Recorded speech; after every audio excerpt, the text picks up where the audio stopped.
Rev up your engines!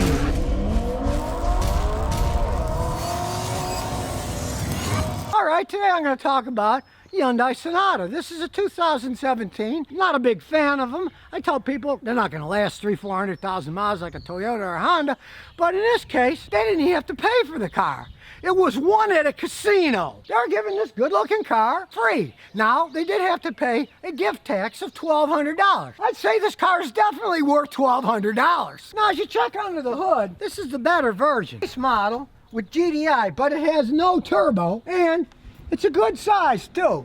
As you can see here, the 2.4 liter engine. And if you're confused, that's what the 2.4 means right here. Now he gets 36, 37 miles a gallon at 75 miles an hour. You can't argue that. Like I said, these can be very good cars for a certain amount of mileage. And this one, we'll go inside. How many miles I have on it? Gotta check everything first. It's got 74,000 miles on it. He put all his own mileage on it, and he hasn't had any problems with it, really. Like I say, they're decent cars. They're not great cars. And really, considering that he only had to pay the gift tax of $1,000-something, hey, that's a pretty good deal. That's my about it. Good old boys in Alabama. Now, the owner is originally from England. And the English are very frugal people. My grandfather was. He was a mailman. He changes the oil every 3,000 miles. Not 5 or 7, every 3. Doesn't burn a drop of oil. It still runs like a clock. Now, you never know. Maybe this is one of the Hyundais that'll go 300,000 miles. Stay tuned the next 10, 20 years when he makes it that far. Now, if you notice, it's dirty here. Well, he's an Englishman and he's smart. He knows all these electronics, if they get wet, they're going to have problems. So it's dirty. Who cares? Do you see this? No. You see that? And that's really clean. And in that respect, there's a company called Torque Detail that he's going to try out for waxing it all up. I mean, it's pretty shiny now, but I've never tried this Torque Detail. I'll see what he says after he tries it. Now, as you can tell, it's got decent style. They actually stole the headlights from the new Ford Mustang. Everybody's stealing them. Utilitarian, this is the base model. Reasonable amount of space. There's nothing wrong with that. Lots of room for people. We'll check the trunk. Nice, deep trunk. It just keeps going. It's a handy utilitarian car. So let's take it for a spin. Now realize this little thing does have 185 horsepower. It's no slouch. And this does have a 6-speed automatic transmission. So let's take it for a spin. Relatively quiet vehicle. First thing I notice is it actually handles quite well. Typical of any Asian style vehicle. But let's take it on a nice little straight road and see what this thing can do. We'll come to a stop and here we go, we'll floor it. Had a little wheel spin there. Not bad. Very smooth shifts in the automatic transmission. I have to say I'm rather pleasantly surprised on that one. It's got decent handling, and it doesn't ride that bad. Not a fantastic ride, but I've ridden in much worse cars. Especially ones that people only paid $1,300 for. Remember that gift tax the next time somebody gives you something. And if you want to get sporty, you can put it in standard mode. There we go. There's first gear there. Shows you you're in first gear. Then you can go a little faster, shift it automatically into second gear, go back down to first if you want a little more acceleration. Kind of fun to play around with. And truthfully, I have to say, I haven't seen any of these automatic transmissions break down in these Hyundais yet. They seem to be pretty reliable units. And as you can see, I'm driving like a maniac and it's still getting 34.8 miles per gallon. And really, here we have it in gear. Does it shake? It does not shake at all. It is one smooth car. Now, this isn't going to stop me from being a Toyota man, but I got to say, I'm relatively impressed by this car that the guy got for $1,300. But a lot of it has to do with the owner, who's an ex-Brit Pat. He just changed the transmission fluid, like I say. He didn't flush it, he just changes the engine oil every 3,000 miles. If you maintain these things, they can be great. But take my word, don't buy the little bitty turbo engines. They're not gonna hold up. They have had problems with the turbos, with the head gaskets going. If you want one of these, the 2.4 liter, that's what you'd go for. It could last quite some time. There's absolutely nothing wrong with this car other than the brake pads are getting thin, and it's got 70-something thousand miles. I mean, everything wears out eventually, and that's no big deal. Check it out. This was the base model they wanted, but it still came with nice wheels. If you saw the video I did the other day on a Honda Civic, guy had it all decked out, but he still had those cheap hubcaps and steel wheels. Hey, this thing came with fancy wheels, and his tires lasted almost 70,000 miles. He just changed them, so these are low maintenance vehicles. if you take care of them. You don't want to wreck the engine or the transmission, but other than that, pretty much like many Asian cars, a little bit of maintenance goes a long way. If you go to a casino and you win one of these and you only have to pay $1,300 gift tax, that's what the tax was here in Rhode Island, hey, jump at the opportunity. But I just found out from the owner that was the Rhode Island state tax. He did have to declare the value of the car on his federal income tax. So depending on your bracket, it's going to cost you a reasonable amount of money. A lot of people don't understand these gift taxes, that it's not just the state, it's the feds too. And if you want to be above board, you got to tell them, and you're going to add many thousands to your income on that one.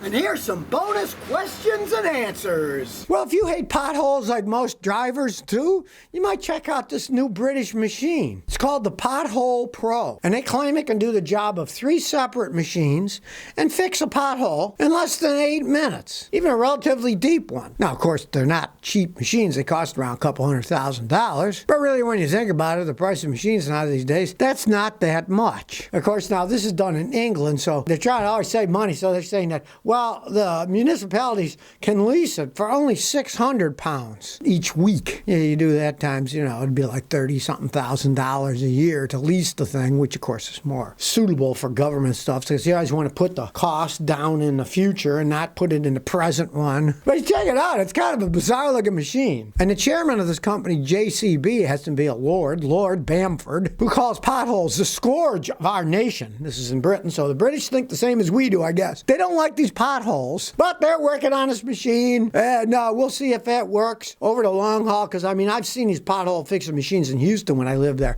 and they were garbage. They threw stuff on, they spit crap all over the place, and it was very dangerous for guys like me that drive motorcycles, because they often would leave little cinder rocks sprayed all over the place because they use air pressure and stuff. And then if you're on a motorcycle, you hit those little rocks, you can lose control on a motorcycle if you lose traction on your wheel. And with little rocks scattered all over the place, it's like gravel, and that's the dearth to motorcycle drivers. We can't stand gravel. That's really dangerous stuff when you're going on 2 wheels fast. So I'd like to see it actually in action, because I saw the ones in Houston, and believe you me, they were garbage. And not only were they garbage because they made a mess, then you'd see the same pothole within 3-4 months, it'd be right back again because it didn't even hold itself together. So I'd like to see if one of these things actually do work. Well, if you want to buy an electric motor transaxle unit that originally was in the GM EV1 electric car, on eBay, there's somebody in British Columbia who's actually selling one. The person, it seemed, was going to try to drop this motor transaxle unit. It's all one piece, so you just drop it in and put it in a Volkswagen Rabbit, because they had a Volkswagen Rabbit diesel where the engine blew up, and they liked the car, but they didn't want to fix the diesel engine, so they bought that, and they thought, okay, let's try to drop it in. Well, it didn't work as planned. They attempted in British Columbia to put it in a Rabbit, but it didn't work out, so now this person is attempting to sell it, and they're only asking $3,064 presently for this EV1 electric motor transmission combo. Maybe you can try to figure out what to put it in. The interesting thing is they probably bought it from a GM dealer because they had parts availability. So there were some of those at the dealers. In case one broke, they could put them in when it broke. Well, since they destroyed all the cars, they didn't go and destroy all the parts, I guess. Somebody bought this one, but they couldn't figure out how to swap it into a Volkswagen Rabbit. So now they're selling it for the low price of $3,000. If you want one of these electric motor transaxle units, you can figure out what the heck you can put it into. As far as I'm concerned, eventually, if people do want to get electric cars,